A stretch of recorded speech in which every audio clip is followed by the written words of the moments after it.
వామ్మో, చిన్న ఉన్నప్పుడు మాతృదేవోభవ సినిమా చూస్తా అంటే కండ్ల నీళ్ళు తుడుచుకోమని మా అమ్మమ్మ బూర్తు వాళ్ళు ఇచ్చింది. మొత్తం తడిసిపోయింది అనుకో రాదుండ్రి. ఈ వెనక సిరిగసుంటి సినిమాలు మస్తుగా నచ్చినాయి కానీ అంత పెద్ద హిట్ కాలే, ఏడిపియలే కూడా. ఛత్రపతి సినిమాల అమ్మ కోసం కొడుకు దేవులాడతాడు, అనామిక సినిమాల పెన్మిటి కోసం ఇంటామే దేవులాడుతుంది.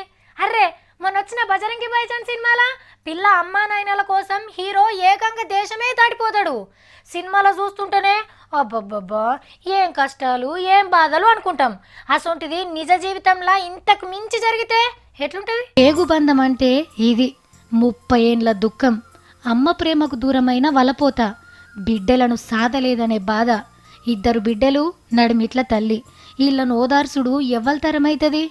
ఈ అమ్మ పేరు నజియా, హైదరాబాద్ పాతబస్తీ. అప్పట్లో పెళ్లి చేసుకున్న ఓ అరబ్ షేక్ దుబాయ్ తీసుకుపోయి 2 బిడ్డలు పుట్టినాక ఇడిచిపెట్టిండు.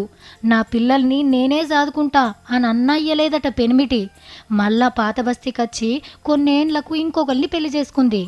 అయితే బిడ్డలు పెరిగి పెద్దగైనాక నాయనా అమ్మేది అని అడిగిండ్రట. అప్పుడు తెలిసింది వీళ్ళిద్దరూ ఇడిపోయిండ్రు, అమ్మ హైదరాబాద్లో ఉంటుందని.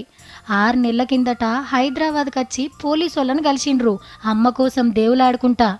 నజీ అమ్మ పెళ్లి చేసుకున్న షాదీఖానా ఓనర్ చెప్పిన వివరాలతోని అమ్మ జాడ దొరకబట్టి బిడ్డలకు ఫోన్ చేసిండ్రు.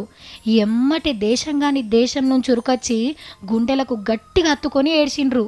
30 ఏండ్ల తర్వాత అమ్మ బిడ్డలను కలిపిన పోలీసు వాళ్ళను మనం తారీఫ్ చేయాల్సిందే.